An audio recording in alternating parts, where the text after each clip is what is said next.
Gepleýär Azatlyk Radiosu. Habarlar günnäli gepleşigimizde men Sahra dowam etdirýärin. Türkmenistanyň prezidenti Gurbanly Berdimuhammedow Liwap welaýatynda öňkü ýurt baş tutany Saparmurat Niýazowyň ýolbaşçylygynda dakylan şäher etrap we owa atlaryny hemde olaryň dolandyryş çäk guruluşyny ütgetdi. 27 noýabrda Liwap welaýatynda geçirilen ministrler kabinetiniň göçme maslahatynda Türkmenistanyň mejlisiniň başlygy Akja Nurberdiýewa Liwap welaýatynyň dolandyryş çäk guruluşyny kämilleşdirmek boýunça işler we bu babatda taýýarlanan kararyň taslamasy barada hasabat berdi. Resmi mediada aýdylmagyna görä agdalýan karara laýyklykda bu sebitin düzümini 10 etrap, Darganaty, Dänew, Çärjew, Sayat, Halaç, Kerki döwletli köýtünna, Farab, Hojamaz etraplary hemde bir etrap hukukly şäher Türkmenabad şäheri girýär. Galkynyş etrabynyň etrap merkezi bolan Galkynyş şäheriniň ady ütgedilip ol Dänew şäheri diýilip atlandyryldy. Dänew etrabynyň Niýazow şäherçesiniň ady ütgedilip oňa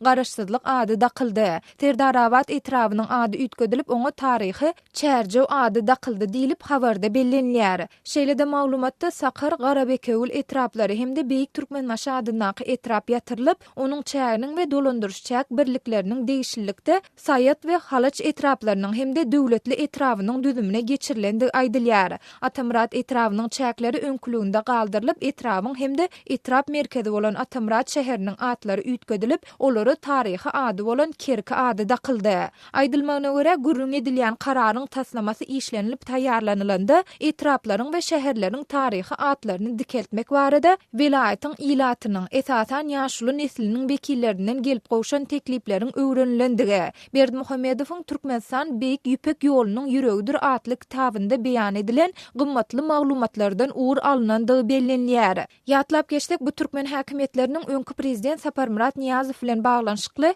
ýer ýurt atlaryny ütgetmek boýunça alyp baran soňky çäresidir.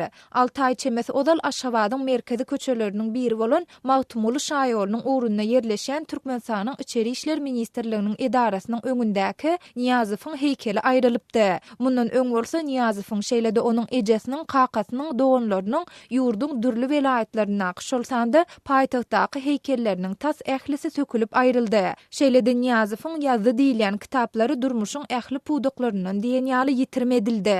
Yerli synçylaryň we ýaşaýjylaryň ençemesi bir tarapdan şäherlere, etraplara we owalara taryhy ýer ýurt atlarynyň dakylmagynyň gowudygyny belleseler, beýleki tarapdan bu çäräniň sebäplerini ilatyň aňyndan, hakydasyndan Niýazowyň adyny ol baradaky ýatlamalaryny aýrymak üçin edilýän tagyllanyň bir bölegi diýip düşündirýärler. Belläp geçsek, soňky ýyllarda Niýazow bilen baglanşykly ýer ýurt atlary ütgedilip, ony ýatladýan deshalar sökülip aýrylýan mahala onuň deregine Berdimuhammedowyň we onuň garyndaşlarynyň kulty döredi. 2012-nji ýylda Türkmenistanyň mejlisi prezidentiň kakasy Mälikuli Berdimuhammedowyň adyny bir harby bölüme dakmak barada karar kabul etdi. 2017-nji ýylda bolsa Türkmen parlamenti Mälikuli Berdimuhammedow adynaky medal döretdi. 2015-nji ýylda Berdimuhammedowyň 6 metr beýikligindäki ilkinji altyn çaýlan heykeliniň açylyş dabarasy bolupdy. Şol ýyly türkmen lideriniň hormatyna arkada atly seýilge hem guruldy.